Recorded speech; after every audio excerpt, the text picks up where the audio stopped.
So welcome back, everybody. We're in session 4 of our 5 sessions. The new school is very proud to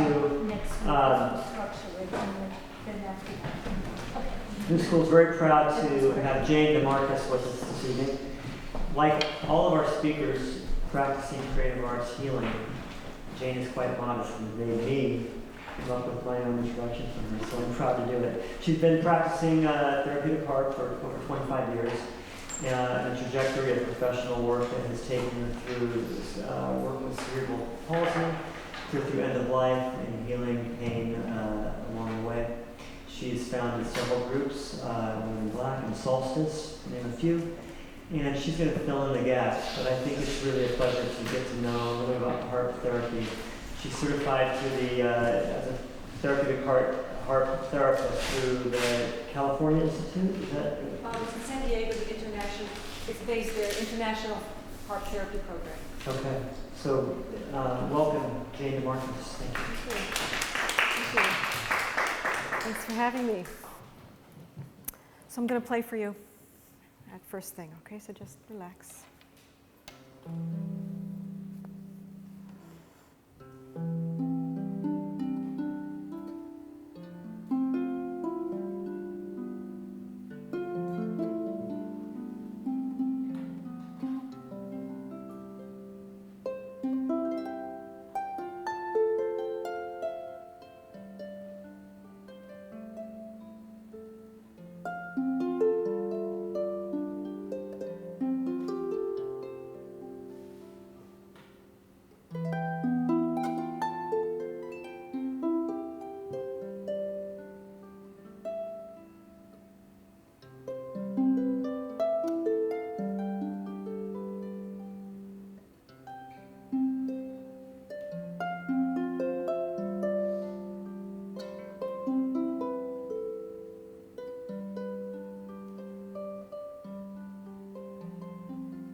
So I'd like to do a little exercise with you. I want you to, I'm going to play the same kind of thing for you again. I improvise a lot, so it's not going to be exactly the same, but the same 2 tunes that I played, basically, in my way I do it. And I want you to imagine that, I want you to think back in your life when there was a time where you were sick, like maybe you had a flu, like 104 fever, where you really sick. You know, I mean, every child I think has had something, where you're really like sweating. You have no capacity to do anything except lie there. Or maybe those of you who have migraines or headaches, or I suffered a lot from menstrual cramps. Like they were just, that was like it for me. Those days were like in the closet, So I just want you to just take a minute, and I want you to put yourself in a different, that you're not here sitting in your chair. Just imagine that you're really compromised. And I'm going to play it for you again, and I want you to, we're going to just see the difference in how you received the music, from being healthy, coming to class as one way. Probably some of you look like you needed the music, like it's stress or whatever, or you're just calmed by it. But this is a whole different thing. You're compromised right now, okay? Just take a minute, and then I'm going to start.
So I'd like to hear from you that if it was different for you the first time from the second time, if there's something different.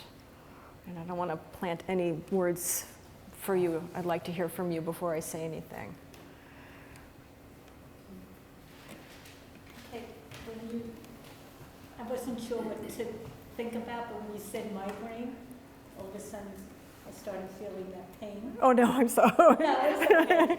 And what happened was, so I was thinking about that. And if I kind of let myself go, the music was helping it go away, but I pulled myself back so I can keep feeling it. I mean, it's not excruciating, Okay. but it was really interesting because the first time I didn't feel any pain. I was Okay. just getting rid of the stress of the day. Yeah. But the second time, the music was helpful. Okay. Okay. Thank you. So I had E. coli once, and I was like the worst. I had fever, UTI, I couldn't get up. It was awful. So while I was listening to the music, I still felt the pain, but it was like it was telling me that I was going to be okay. Like it was going to go away. Some sounds would bring me back to that pain, but then some were like, hi, so you're gonna get through this. Okay, But I still felt it. okay, good.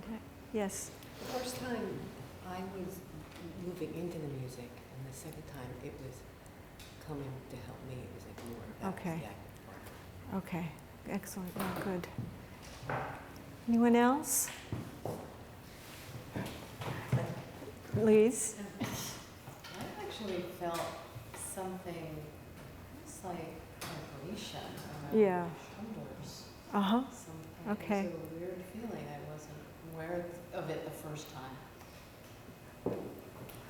okay, great. Yeah, I felt an openness, and I would attribute that in part to your invitation to Yes. listen differently, because that has so much power. Yes, It yes. gives me permission to check out. Yes, yes. So a couple of, a little bit of feedback, a couple of comments. One is that in our culture, when someone plays, it's, you know, we think there's a performance happening, and it's a bit of like, you're there performing and I'm over here, and we say that's a dual relationship. And I have things that I need, and so it's going to help me with things I need, or I don't want you, you know, or a variety of things. And when the act of playing therapeutic music tries to overcome that duality. And with great respect to my first teacher, who often said, when someone is very compromised, and if someone, like in a situation where I play where people are dying, they actually listen with they don't listen, they in a sense receive the sound with their skin. So imagine that someone actually doesn't have the capacity to listen to you. That doesn't, it's even not a place for preference, like I prefer you to play Irish lullabies. Like that's when we're well. When we're well, we want to be revived by music. That's therapeutic. We use the word therapeutic harp, but it's a little bit, I have two trainings, and therapy like that Louise does is trying to re-engage people in life, so that you want music to make them well and re-engage in life as whole people. This particular model, therapeutic harp for the dying, is probably more what I should say it is really helping them to let go. And so it's in a sense disengaging, and people are not really engaging in the same way we engage when we're well. So that is what that exercise is about. And your thing is interesting about feeling it, vibration in your skin. So we'll talk more about that. I have many stories I can tell and share with you. But I wanted to show you about a 12-minute film, and I'm showing it instead of talking because it would take me probably 2 hours to jam in everything that they don't actually jam it in. It's a very artfully done thing that they made wove everything together really like this. And I would spin it out for hours probably. So it just exposes you to the field in a very broad way, and I think you'll enjoy it. So if someone can plug that in.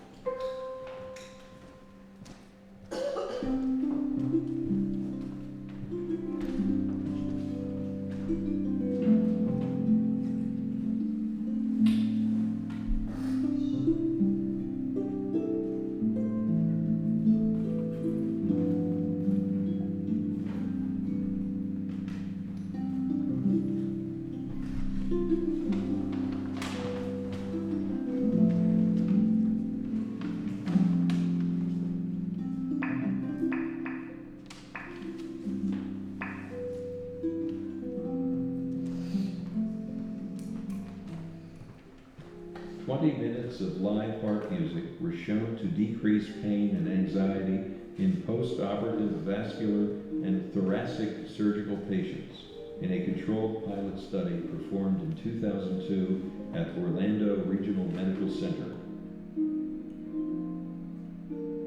30-minute interventions of live harp music provided by Tammy Briggs in a pilot study of 61 oncology patients at United Hospital in St. Paul, Minnesota, also gave evidence that harp music played at the bedside of hospitalized cancer patients may reduce anxiety. Although the small sample size did not reach statistical significance, there was a trend for decreased anxiety in the music intervention group compared to the control group that received no music. Patients who received the intervention had decreased respiratory and heart rates compared to the control group. 4 hours later, the heart rates of subjects in the intervention group were still lower than the control group. During 2004 and 2005, harpist Sunita Stanislav participated in a study at Meir Hospital in Kfar Saba, Israel. She and Eliana Gilad spent 100 hours playing music in the neonatal intensive care unit. The study, directed by neonatologist Dr. Shmuel Aran, was designed to measure the effects of live, recorded, and no music interventions on healthy newborn babies born after 32 weeks gestation, weighing at least 1,500 grams. The CD recording that was used included music of Eliana on voice and Turkish frame drum, and Sunita on harp, accompanied by an Arab violinist. The soothing music mixed Eastern rhythms with Western harmonies. The 30-minute live music interventions used music similar to the music on CD.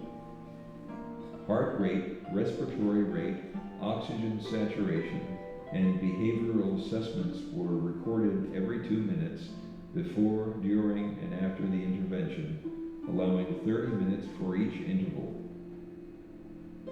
The live music intervention had no significant effect on physiological and behavioral parameters during the 30-minute therapy. However, at the 30-minute interval after the therapy ended, the live music intervention significantly reduced heart rate and improved the behavioral scores, one of which was deeper sleep. Recorded music and no music interventions had no significance on any of the tested parameters during all intervals.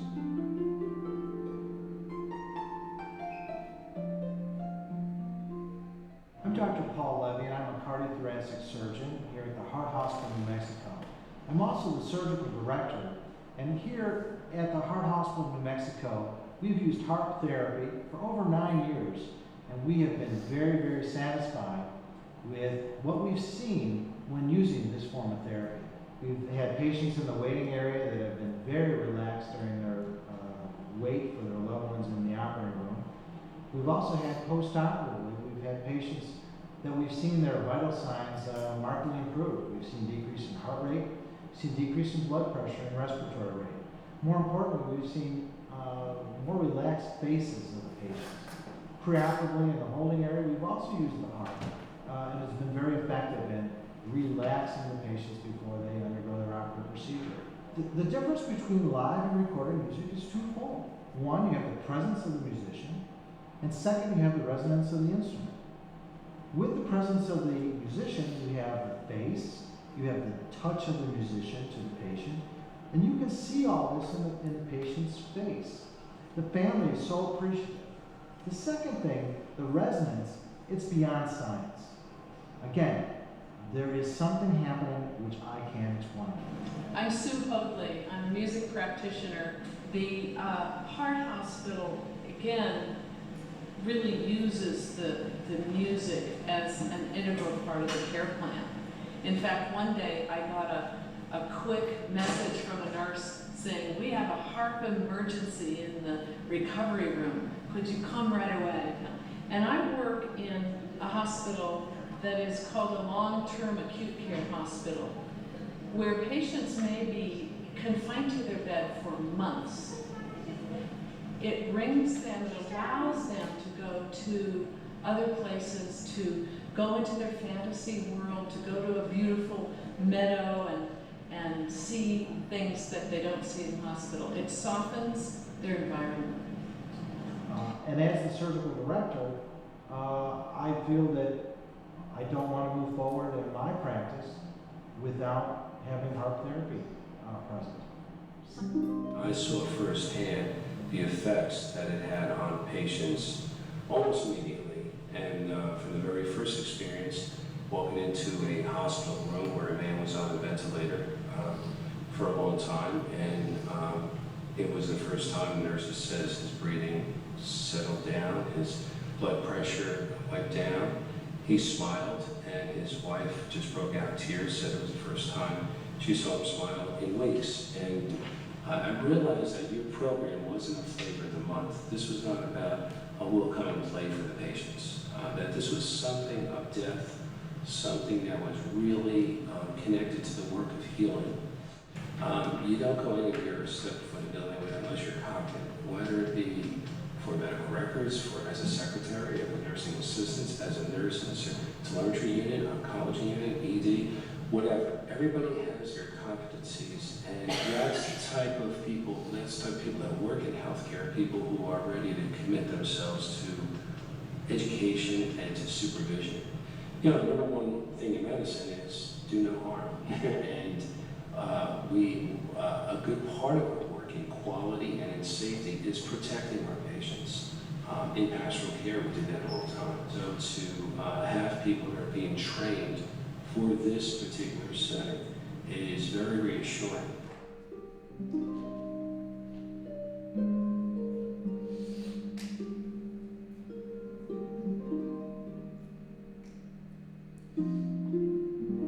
In 2006, the Southern California Cancer Pain Initiative honored Lynette Edelson for her role as founding director of Compassionate Harps.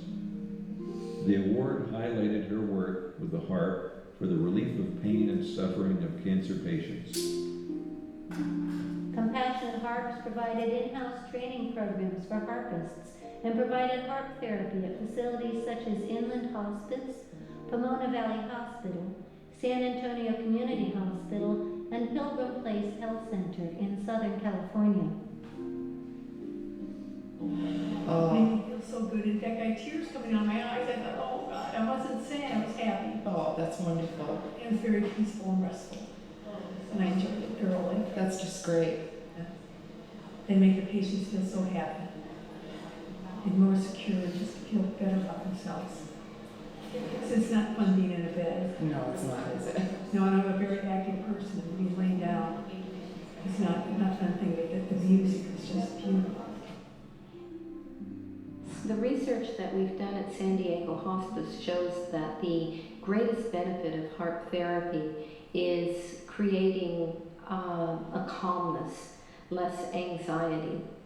And then secondly, it creates easier breathing. We use entrainment for that so that the doctors may say, somebody's short of breath, can you go in and help them to breathe a little bit easier? And then the third area that falls under our research was pain management.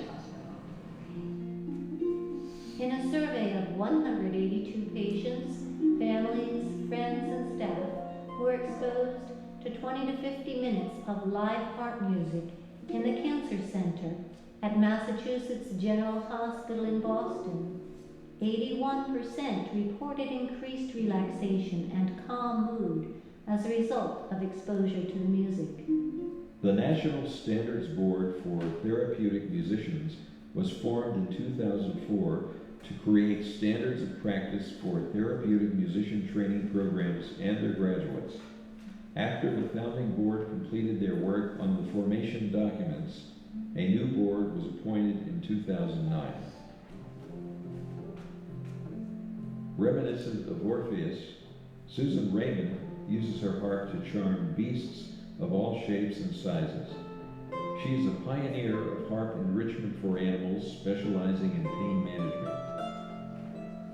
She conceived her Pet Paws business in 1995 and began to document the effects of her harp music on animals. Her first visit was a pet store.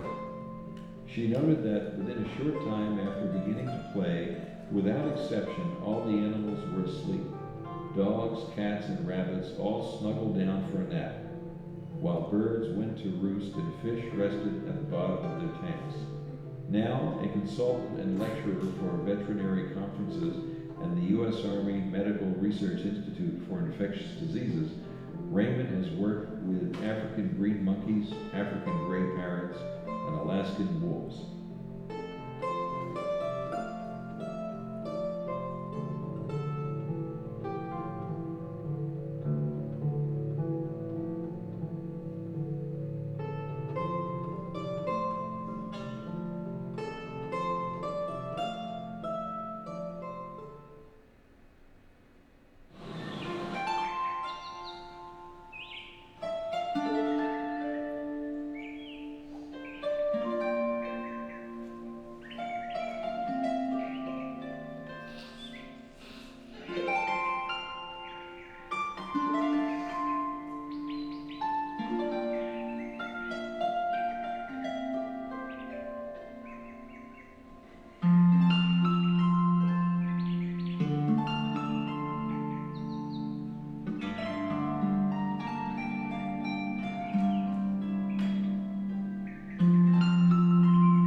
Okay, so I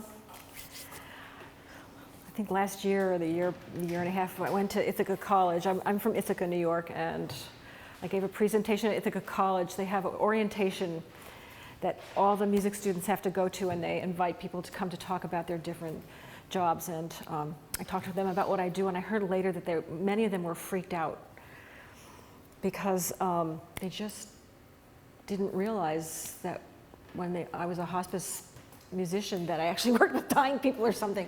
It's just, you know, I think we're just not exposed to it that much. So how was that for you? Was it okay? Yes. I'm actually, after this, I'm going to visit someone dying in the cancer center. And we were there last night.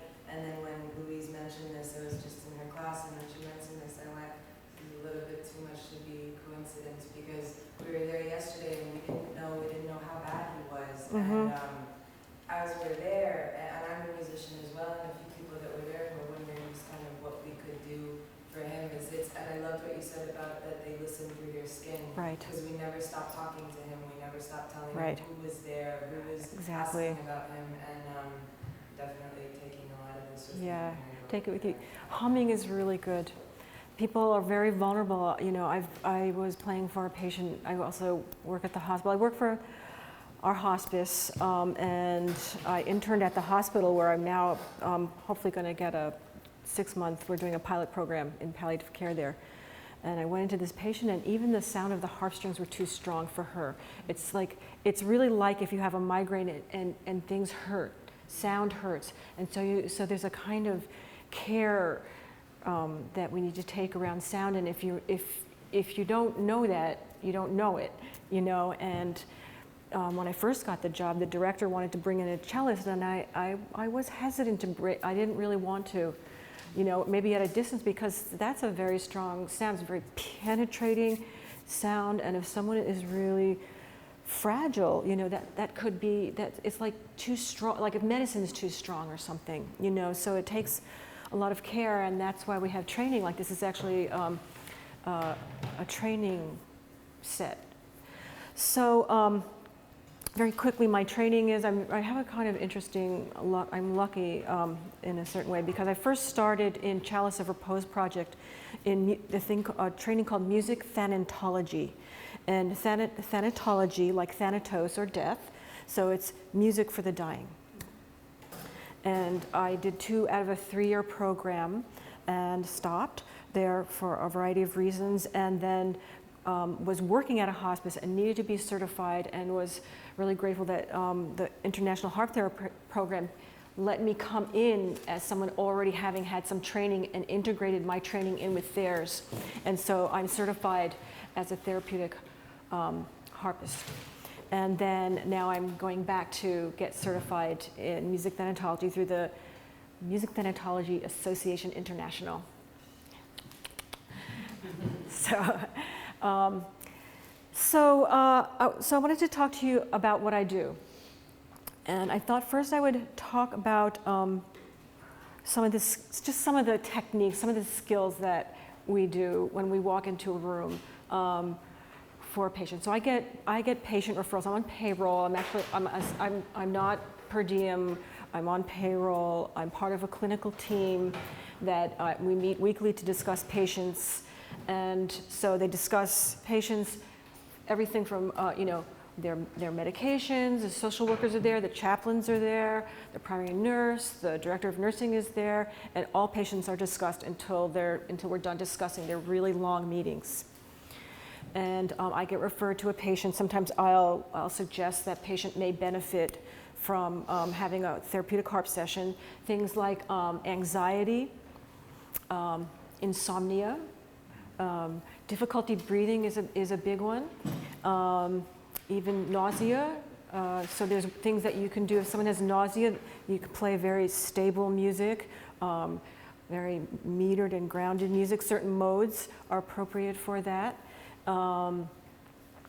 Let's say spiritual angst is a big one. I played for a very wonderful woman, and I was sent to play for her, and so I played for her a number of times, and then she took a very quick downturn and ended up in our residence. We have a 6-bed residence, and she just loved when I came, and so I went to see her then at the residence, and I said, I'll see you again. And then I got a call that she was actively dying, and then so I went right away because I said, I'll see you again. And I walked in the room, and she was not responsive, and I said, it's Jane, I've come to play for you. She had a little smile on her face, because she loved the harp, and people can hear, and I played for her, and she died while I was playing. And I'll tell you a little bit about my playing for her as she was dying, but I had heard this, and I talked to the chaplain about it, but many months earlier, because they were talking about her, and then I got the referral many months later, and so this had not come up again. She had a lot of medical issues that I was aware of, because I read the charts and talked to the nurses. But she had apparently had a lot of she was in a spiritual crisis, because she felt like she was not right with her God. And she was in this place of extreme distress because of it. And she was dying. So it was like time was at hand, and she was greatly ill at ease. And so when I played for her, her family reported that she was different after I played for her. And they were pretty certain that it allowed her some kind of softness by which she could then attend to that spiritual angst and reconcile her spiritual relationship with her God, as she called it. That's her quote. And she died peacefully. And so spiritual angst, family issues are big. So sometimes families are not getting along, or sometimes families have actually, they don't know what to do in the crisis. It's uncharted territory, really, you know. Even if you've been through it, it's uncharted territory. And so coming into play sometimes gives them a reference point where that is what's happening, and everyone can be in this circle together, and you can feel a kind of quietness in the environment happen. A lot of times people are afraid of silence, and they make a lot of talk that is tiring for a patient. And this is a way for families to be together with the patient and with not having to talk. It's very restful for those kinds of situations. So, yeah. And live music is particularly helpful, which I'm going to talk about later, why it's live music and not recorded, if I can fit it all in. So when I walk into a room, I do what we all do. Like when I walked into this room, I'm taking in information. And we all do that. You did that. You saw me. You took in a certain kind of information, and you're processing it, and you're kind of knowing, okay, it's safe. You know, we're all like fight or flight. You know, much of the time, especially in the city. You know, and so okay, I can sit down. It's safe. You know, the light's a little bright. I have to guard myself maybe there. You know, you're like, we're doing this all the time. So I walk into a room and I see a patient, and I'm taking in information about the room. Maybe, first of all, the sounds in the room, the condition of the person, what their body language is, how their breathing is, and then I'm like human to human. There's nothing, in a way, there's nothing more. You know, human to human. We're meeting on a human level, and I think probably the biggest challenge is to be very open, and Louise and I were talking about this over dinner. To not have an agenda is a very challenging thing, and to not be afraid to not have an agenda. So a lot of the training of my first program was about relationship with oneself. Because if you have I'll use that word compromised again, if you have a compromised relationship with yourself, there is no skill on the planet that is going to help you be in relationship to someone else who's compromised. So there's a lot of work. Once I walked into a room, and I had a referral, and I got to the doorway, and I saw, first of all, that it was someone I had seen around my city a lot. I live in Ithaca. It's small enough where you see the people, certain people somehow come into my field. And now there's some kind of synchronicity about that too. It's like, why do I keep seeing this person? Never said a word to her, and there she was in the bed.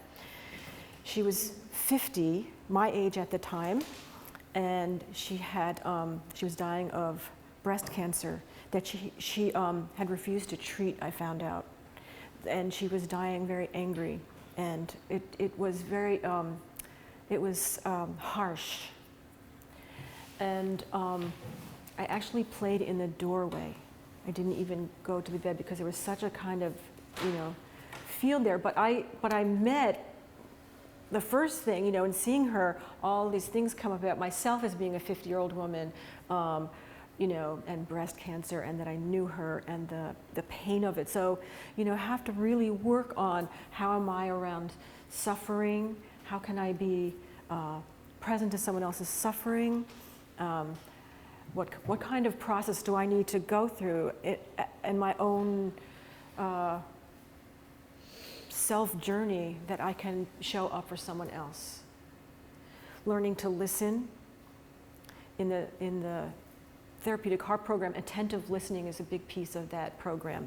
Attentive listening, you know, and that's actually, you spend a lot of time practicing it. A lot of time practicing it, not talking. And so begin to work with how to approach musically. And in the therapeutic Harp training program I did, there are a couple things that we do that are techniques. One is called resonant tone. So let's listen to this room. There's a very strong note like that coming from some machine, the lights or something. So one very basic thing is to play in a resonant tone that's objective. Now, the people who are very skilled pick up tones, like if someone's responsive and you can speak with them, you start picking up tones in their voice and actually play to those tones. It can get very sophisticated. I'm a kind of objective. I really like to just know that I'm not creating dissonance in the room. So, and if you think that that actually doesn't matter, or you never thought about it before, I don't want to doubt you, right? I don't know you, but you know, I was once playing in a neonatal clinic in San Diego with my mentor. I was interning there, and I was with her, and a few other students were with her, and little babies in little glass things, you know, with the cover off, not like the old days where they were like in little fish tanks, you know, and there were nurses there, and they had blankies and teddy bears and all these things. It was very, you know, child-friendly, but it was still like fluorescent lights, beeping, monitors, you know, scuffling on the floor, or whatever, you know, doors. And she was playing, and then she said, you know, I'm going to change to another key. And she did, and the whole room got quiet. It just got quiet. It just got still, and monitors changed. It just got still. And I think you know that if you go into a room and, like, why don't you feel right sometimes? Like, there's a lot of subtle things why we don't feel right, you know, and it could be a lot of sensory factors, or even we say vibes from somebody, you know, or when you go into a church and, you know, decades of praying, why does it feel like that in there? You know, it's not nothing, you know. And so if there's a dissonance in that I'm playing in the room, then, you know, that can be unsettling if there's, you know, in some way that we don't even recognize. So we play resonant tone. Second thing, entrainment. I like to call it synchronization, because entrainment, I think, as I study it, is it's very broad. It includes like brainwave entrainment is probably the biggest thing, and you've probably heard of brainwave entrainment, binaural beats. You know, there's and the brainwave 4, 1, sometimes 5. So it basically, if someone is breathing, listen to the breathing, start breathing, and then I start playing on the downbeat. And so that I'm actually playing in concert with the person's respiratory system. And at the very least, I'm in concert, like resonant tone. At the very least, I'm not pulling them away from something, because the principle of entrainment is that it's that we will entrain to each other. Like, so after about 20 minutes, if I'm playing a certain rhythm, you might start to come along with me. So I don't want to do that. I want to be where you're at. I want to give you a place of kind of, we say almost homeostasis, where you kind of feel that I'm with you and we're cradling you almost in this sound. Actually, the therapeutic Harp program uses that cradling you with sound, so that there's kind of a nest happening, so you can be supported by that sound. So that's entrainment. Now, the person who talked on there is actually my mentor about, you know, a doctor will come in and say, you know, can you work with this person's breathing, they're short of breath, and, you know, people do that. I actually don't do that, you know. Well, if someone's like, which I have, it comes a lot, I'll play, you know, in that breathing, and I'll see after 20 minutes if I can pull it slower, and maybe it starts to slow down, and it's, you know, I just work with it delicately, and sometimes it does, and sometimes it doesn't, you know. So people do that, you know, if people are really struggling with breathing, and I have seen breathing patterns change very often, you know, for the better, but I haven't induced them. I haven't intentionally manipulated, let's say. Well, manipulate, I don't like that word. I haven't used a technique, you know. It's an honest technique, but I don't do it. But it does change. Also, heart rate changes. You know, nurses will tell me, you know, I don't know what you did. It was, you know, 126 before your session, it was 70 at the end of the session, heart rate. You know, those are good things, you know, and also that the clinical staff sees that, because then they make referrals. I'm overwhelmed with referrals right now. When I first started, it was like, don't forget music, don't forget, you know. Now the nurse says, yes, Jane, it's not entertainment, it's medical intervention. And that's what she tells her patients. This is not entertainment, it's intervention. So they're buying in. It's becoming integral into the culture of my agency, and across the country, many healthcare facilities, as you can see. So you may not have heard of it, but you will. And after tonight, you probably hear of it more, because now you're on the, you know, it's like, oh wait, wasn't that woman, wasn't that the thing, you know? We're going to have question and answers. Can you hold it? The other thing I wanted to talk to you about is cymatics. Who knows what cymatics is besides Louise? Because I saw her, she had the book. Did the blue thing that was up there at the end of the film, did you all notice that thing? There was like a blue orb. Okay. Cymatics is a decades of study around the effects of sound on matter. And you know, the fortune cookie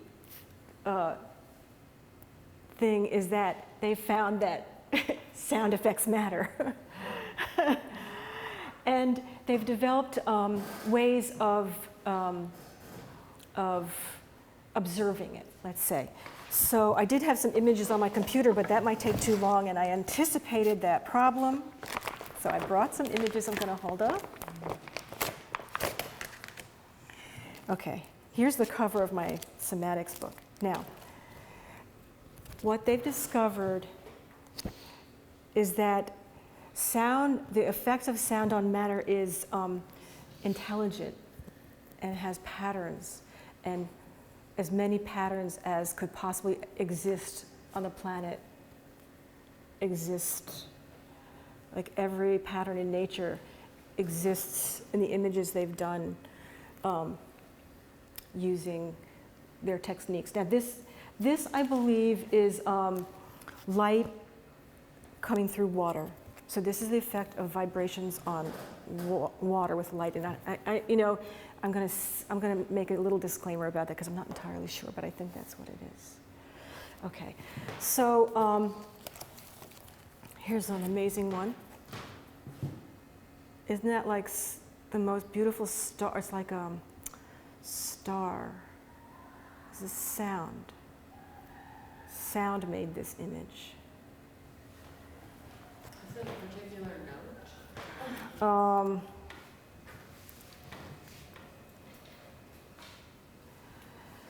Process involving pattern, hydrodynamics and pulsation. It's a pulsation. It's, you know, in the book it probably says what it did. So, but I'm going to tell you a story about cymatics in a second. Mandala.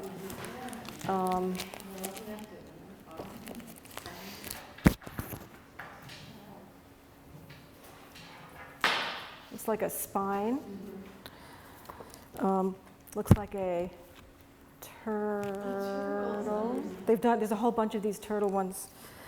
This is the mandala one.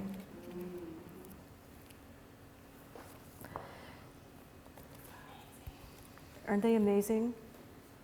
The book is amazing. It's a big book. It's a beautiful field. You can go on YouTube and search cymatics, and amazing stuff comes up. Something on TED Talk is actually really cool.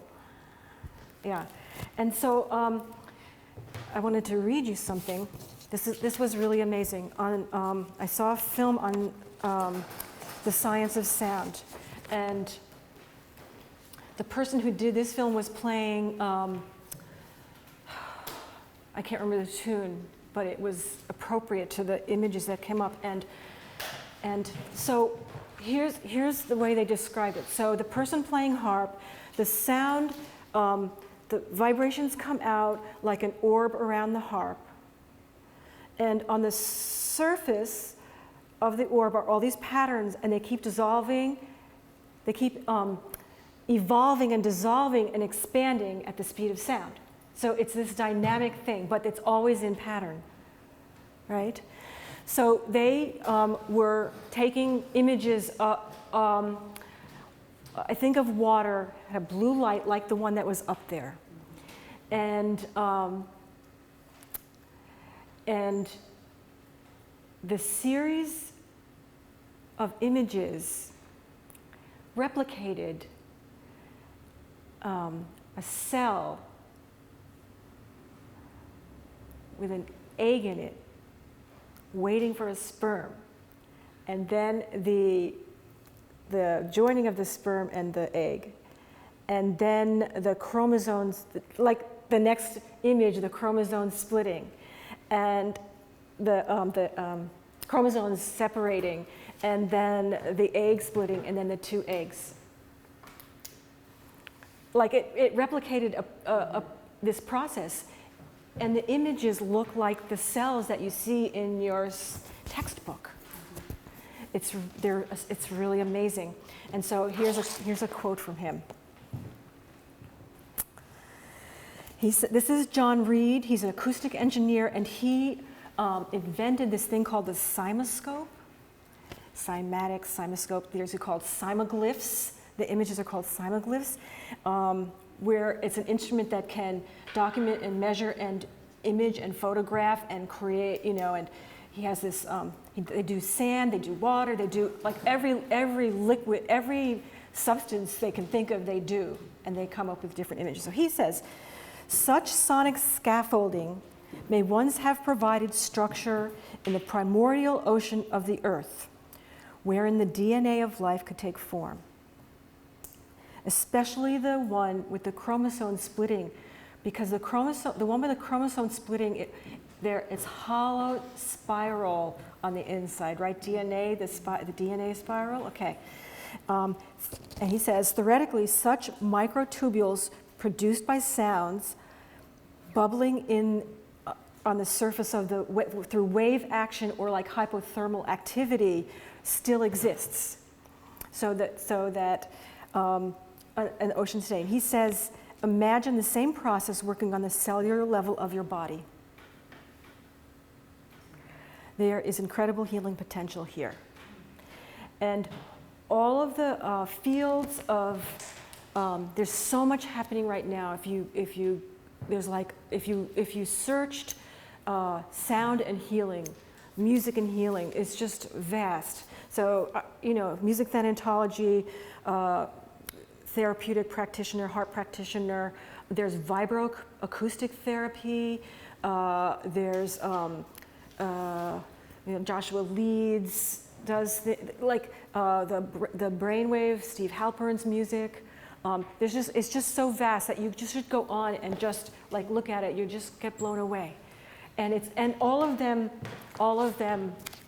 I can say all, like I know all of them. I don't know all of them, but many of them have at their basis cymatics. Okay. What about mantra? That would probably come, I'm sure that's there. It's sound, right? It's sound. Yes, there's been studies about toning, chant, the effects of chant. Everything is out there. Everything is out there. I'm not versed in them. So, that's the best I can say, but they're out there, Well, in India, there's research done on certain mantras are actually used for healing certain types of cancer. Yeah. And they actually have data that, Yeah. these mantras do have a significant effect. Yeah. Yeah. The really great thing is that there's data. Because our culture needs data. So the other thing that I wanted to say is about when I go into a room, and it's really from my first program. If you really think about healing, what is healing? Not curing. It's not about curing, it's about healing. And what does that mean, that someone is healed but they die? So that's something to ponder, because that really is something about what these fields are. So there are the things that we chart: alleviate pain, insomnia was relieved, good night's sleep. Person reported less anxiety. You can chart those things. Maybe in some medical systems you can have more narrative. There's a thing called narrative medicine. Where I am, we don't do a lot of narrative. They want it really objective. But some places you can do narrative. A feeling of calm was present in the room, and patient died peacefully. Or a family. You can actually go into a narrative that really paints a picture and creates a feel for what happened. I just want to read you this one thing. And this is from my first teacher, Therese Schroeder-Schrecker. She's the founder of, she actually is the founder of music thanatology from about 30 years ago, and she started the Chalice of Repose project.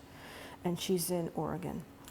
And she's a visionary. She's a visionary and has created a training program, which is hard to do as take a vision and make it structured and, but it's amazing.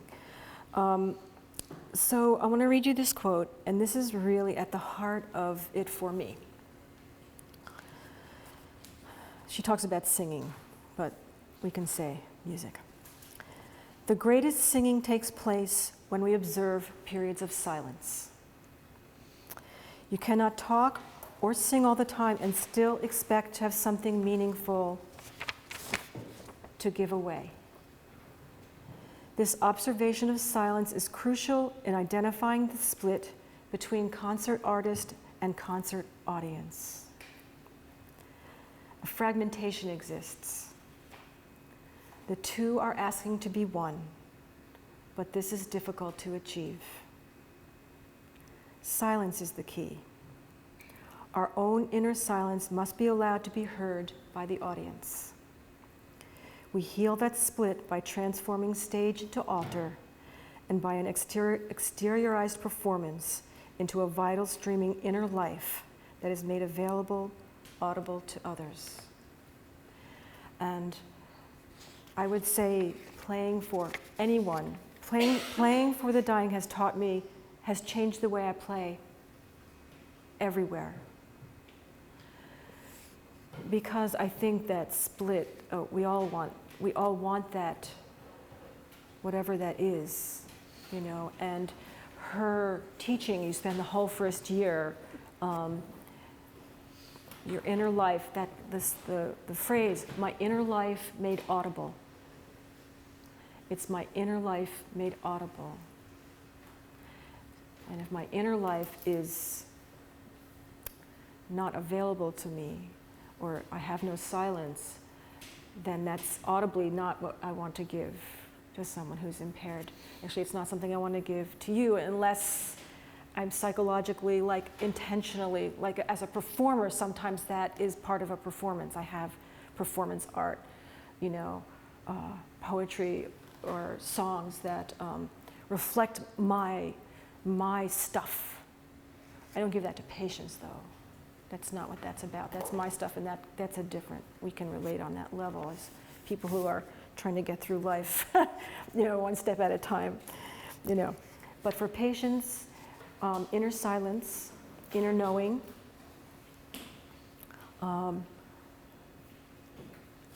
made audible. Inner silence made audible. My inner bearing made audible. And that's a horizon that keeps going back, but that's okay, you know. We're all human. Yes, questions? Sorry, when you say inner knowing, inner silence, your inner silence to give to the patients, what exactly do you?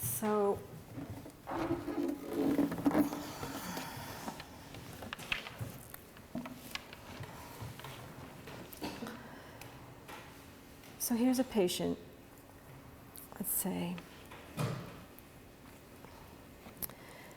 Here's a patient that's dying, still responsive, let's say, is open to having music be part of how they're going through this process, is in pain, very frail.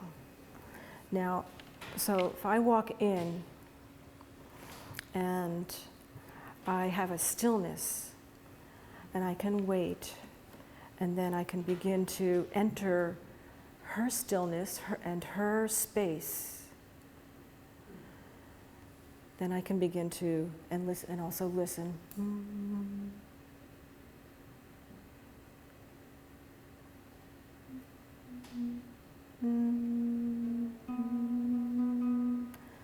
So I hear this note.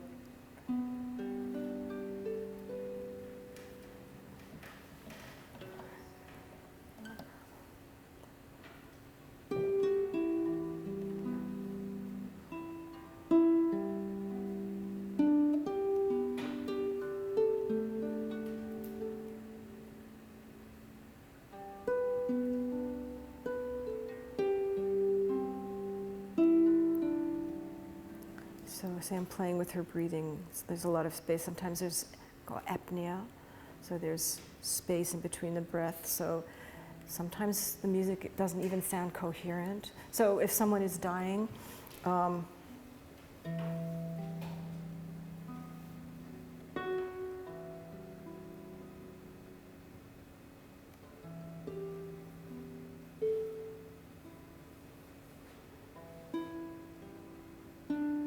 really slow, maybe a lot of space, but sometimes it's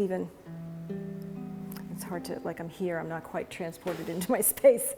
You know, it's like, you know, being in the room with someone, there's so informed by that moment, so I'm a little travel weary from my day, but does that make sense? So I'm a kind of emptying myself so that I can be present and respond.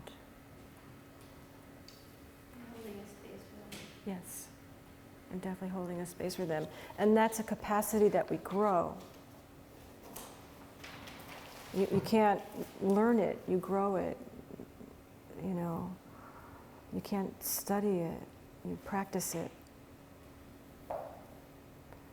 And, you know, and if you have spiritual practices, if you meditate or do yoga, you're growing that.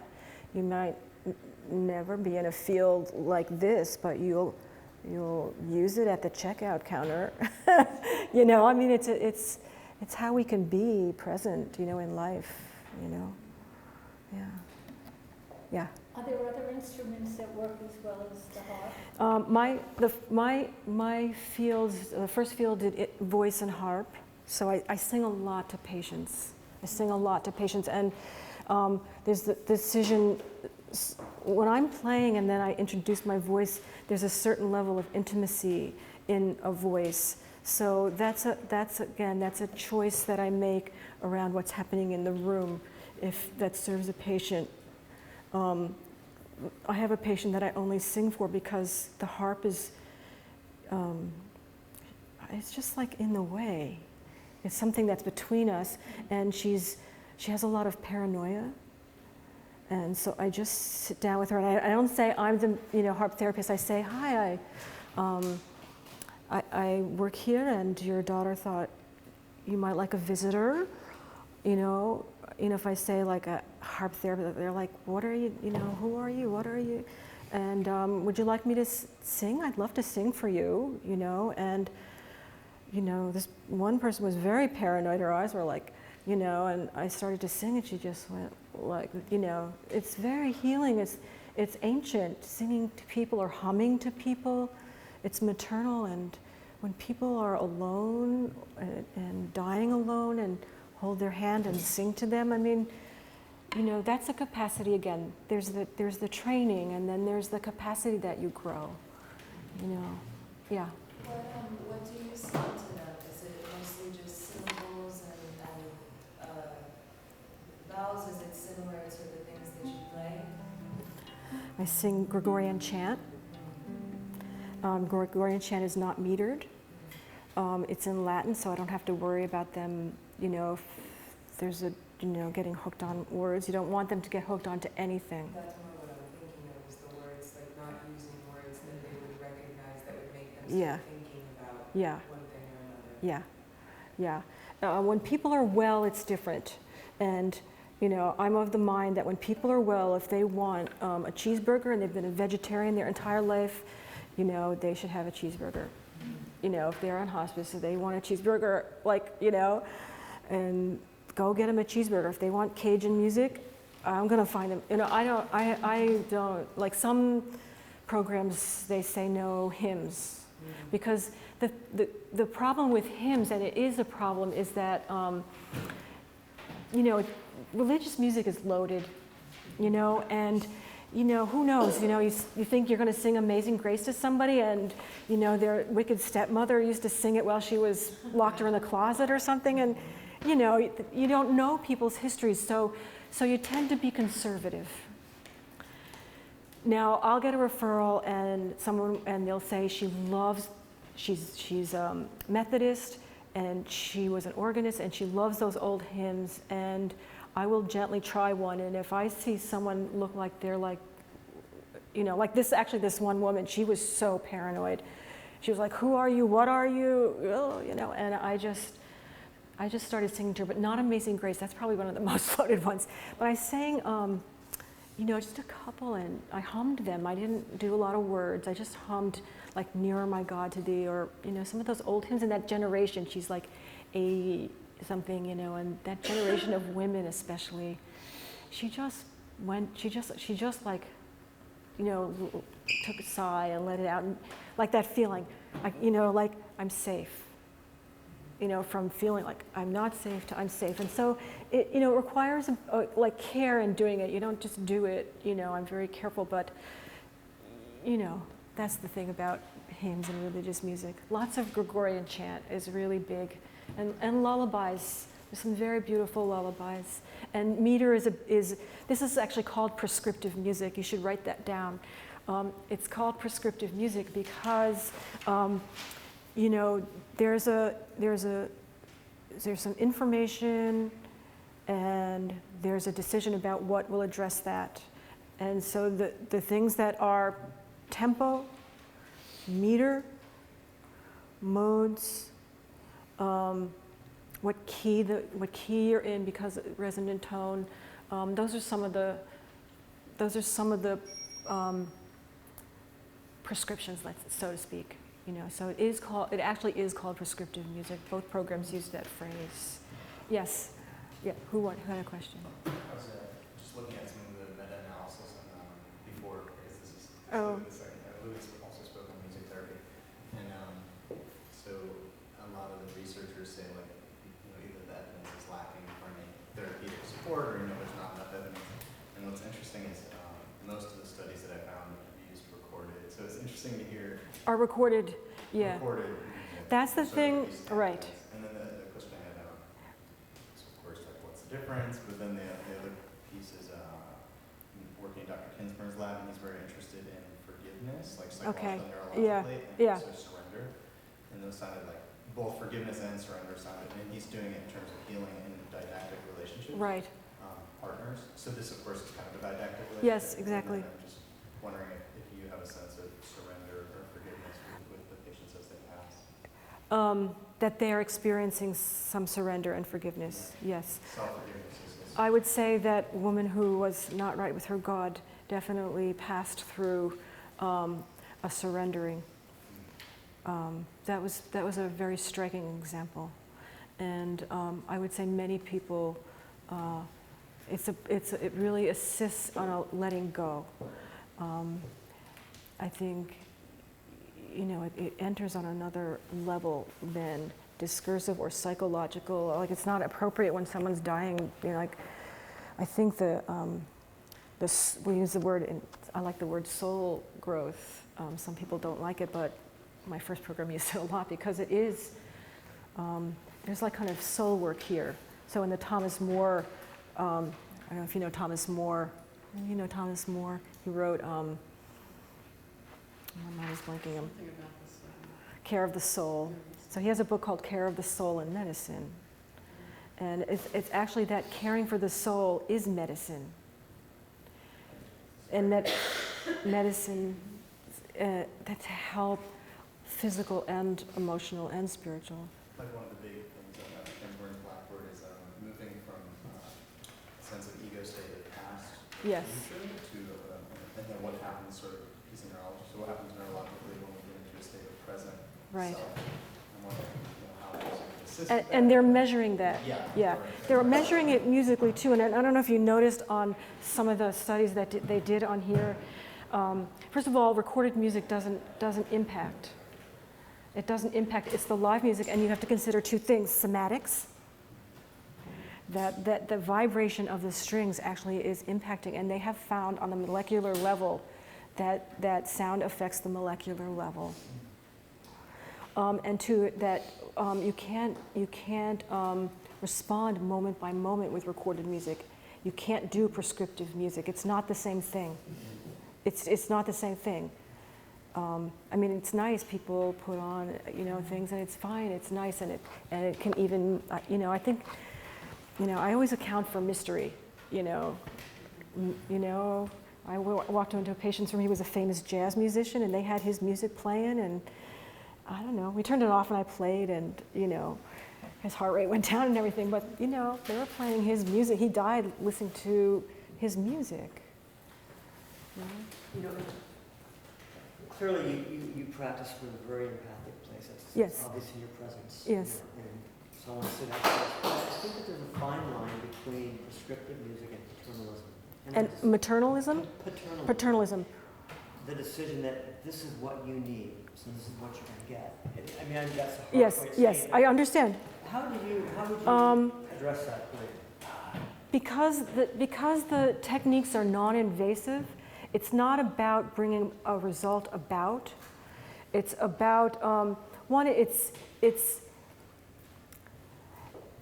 that people. I go to people who want it, so I never impose myself. I don't say you need this. People say I want that. And then the principles that you apply are totally non-invasive. They are trying to do no harm. I'm going to play with your breathing. I'm going to play with your breathing, and we know that there's a thing called entrainment. That we know that. I'm not trying to do anything. I'm not trying to change anything. That's one of the reasons I actually don't do that.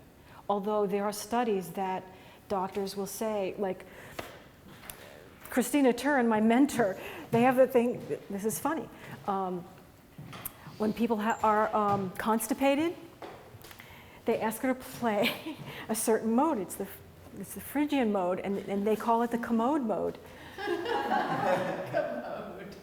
Because something about it induces an emotional, like a letting go where there's a kind of holding on emotionally. And then people are relieved, and they say, we got a patient, can you play? And I don't do that. I mean, if I do anything, I might experiment, but the thing for me is, don't have an agenda. You have a skill set here that you've been trained in around principles that we know work.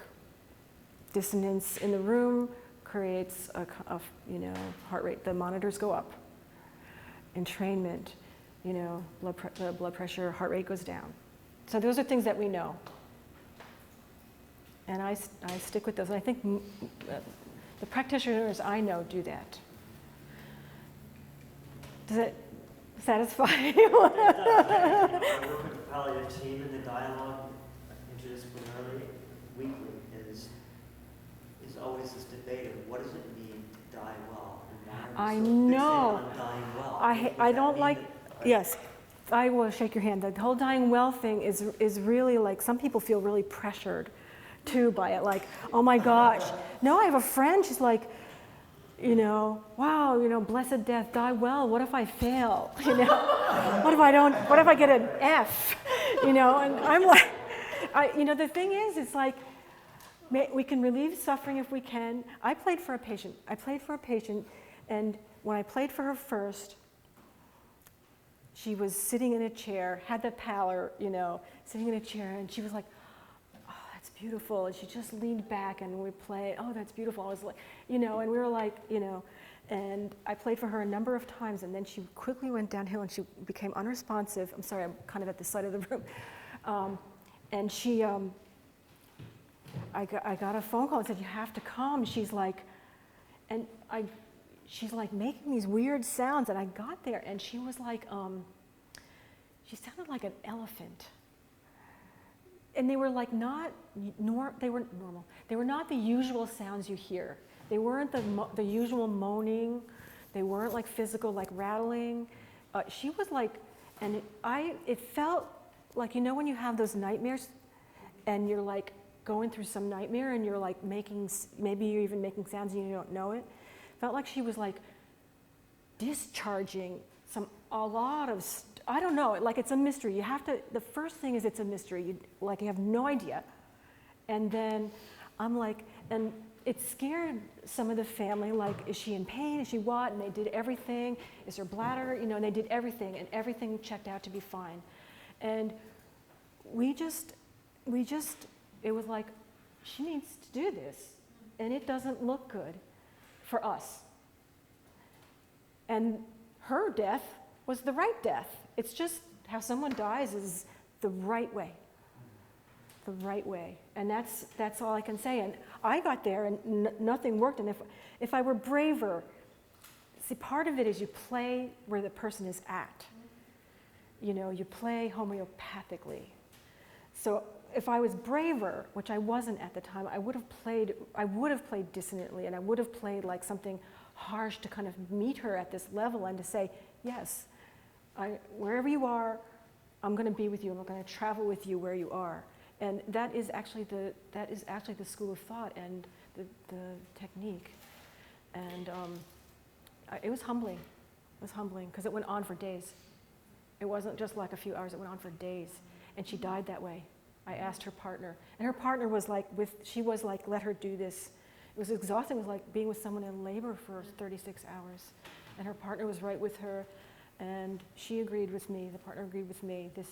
She's just, whatever it is, we let her do it, But the family was all freaked out, The hospice staff were all right with her. Everyone was, Yeah. Yes. Have you ever had any negative reactions as you're playing? And if you have, if you found something to better the next situation? If something's not working, I leave. You know, I just, if it's not supporting them, you know, it's, for one, it's bigger than me. They're gonna die and they're gonna go through what they're going through, and I can just come in and you know, help support the process. And, you know, in the best case scenarios, they actually come into peace. That's really nice when that happens. And, you know, we feel good about it, you know. And then it doesn't happen sometimes. Like that person, I had to say, you know, I'm gonna just be with you, but I'm not gonna play, because I didn't have the capacity. I actually didn't have the capacity. And it scared me. You know, I recognized for myself that I think that I know that place, and even in my own life, you know, and she's dying, she'd let her, you know. But I had to say, you know, I'll just be here. My presence sometimes is enough. Holding someone's hand, you know, is a lot. Okay. I'm sure it fluctuates from case to case, but when someone's referred to you, how often do you go in? I like to establish a relationship with, if it's imminent, then it's that time. Sometimes you think it's imminent and it's not, and then you go again. That's an imminent death. If someone just comes on service and they're still pretty well, I'll establish a relationship with them, and then I feel like I develop trust, so that when they are dying, it's pretty intimate in there. You know, the family's in there. It's a pretty rarefied environment. And, you know, it's nice if I already have established trust with the family and with the patient, that I can be in that circle. It's kind of an amazing thing to be in that circle when you're not close to that person, but you're,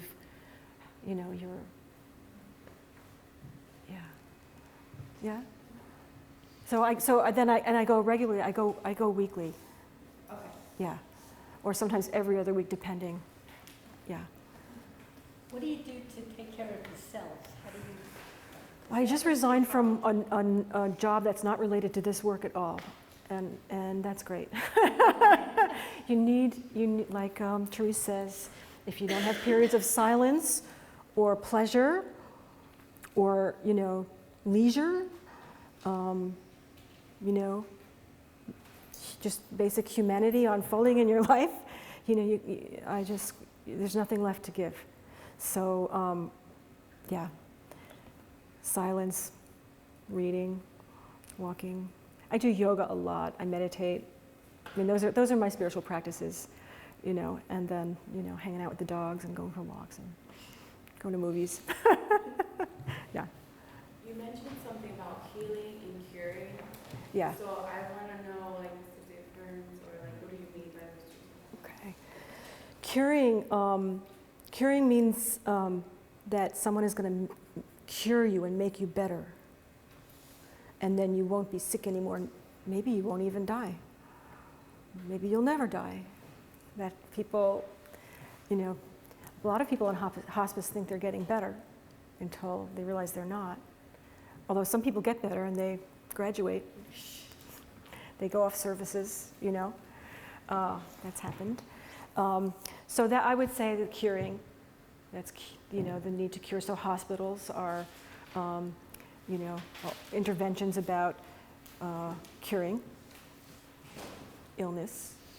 Healing, healing, I would say, is more on a soul level. So that if you are dying and you have a lot of, you're afraid, and maybe you're panicking, maybe it's affecting your breathing, that curing might be one possible.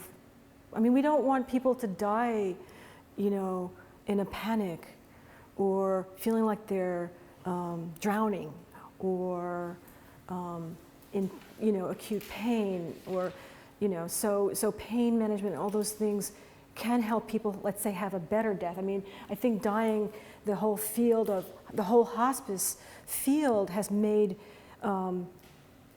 has helped people die better so that they don't have to die alone or die in pain, much less pain. You know, there's so many applications for people in hospice, you know. So curing could be that you thought you were going to die alone, and you found that there are people there to be with you and to hold your hand, and you are redeemed back into a human relationship, and you die feeling like you're connected. That would be an example of curing. And again, it's if the person's open. There's never an agenda around that, but you can, it's like a lot of intuition and getting to know people, you know, that if that's an opening, and that has happened, yeah. It's almost like a doorknob question, because I know you're wrapping up, but it's like a big... It depends on when you want to, we started 10 minutes late, so. This is like a big issue, and not that I'm working on, but other people are experiencing grief, and I haven't heard you spoke about it. Grief. I don't know Well, yeah, that's a big one. There's patient grief. A lot of people are grieving their death. Yeah. And yeah, so that could be on the list of, you know, I would know about that from my clinical meetings. You know, if someone is grieving their death or grieving that they're never going to see their children grow old or get married or, you know, flourish. Or be there for maybe a child, you know, is disabled and they're not able to. I mean, there are real practical issues that come up. The social workers deal with that, and you know, this profound grief and sadness, and you know, there's not really a way to take that away. You know, and there's a lot. None of this can actually be taken away. It's more like I think that the gift is not to be afraid of it and to let it be present, so the person can process it in whatever the way they want. And sometimes the music can hold that space open, so that people have to meet themselves in their own deaths. It's, you know, that part is alone. And you know, and then we have a big bereavement program. I'm very involved in the bereavement program. I have a program called Singing Through Grief, that we create singing community for people who are grieving, to use singing as a way to not singing just them. As a community, we create a singing community. I think part of what you do, and certainly in music therapy, that once involved in palliative care, whether that person's imminently dying or not, the recluse that you provide in sessions lays the foundation upon which anticipatory grief. Yes. And the tasks that one attends to in order to prepare for leaving this world. Yeah. Happens, and you're not wearing a black cape and a sickle, you're not right. but you're just creating a context in which that work can occur. I think that's probably well said. I would say that I'm going to write that down and use that. One of the first therapists used that term, bearing witness. Yeah, bearing witness. Witnessing is for sure. Well, in our parents' generation, my parents' generation, they never ever even talked about that. It was just something that you would. Yeah, very marginalized. Hid marginalized. Feelings around it. And it's, when someone was dying, you were smiling and saying, it's going to be okay. There's a person that I've run into on the net called Stephen Jenkinson. Has anyone heard of him? He's in Canada, and he is this very strong pioneer for like kind of breaking down our denial of death. And if you YouTube him, he's very controversial. Some people don't like him at all because he's really strong medicine, and for some people it's too strong. Like he really says it like, you know, like it's like his mission. You're not allowed to forget. And when you get to it, you'll be ready. And you'll be ready for your loved ones. And he wants to create a culture by which we're ready. so we can actually attend to people in the culture, not like sequestered out. Very strong, very powerful. Yeah. And he's gone back to, he looks very indigenous now. He didn't used to. Boy, I've seen his earlier works, and he looks like this, you know, kind of native, you know, he let his hair grow, he wears it in a braid, and he's like Canada pelting or something, I don't know. But he's, you know, he really feels like we've gone a little awry here, you know, and lost our bearings, and need to get back. Yeah. Probably I need to stop. I wanted to play for you one more time. Oh, yes. I mean, that's the best way to get this.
Thank you.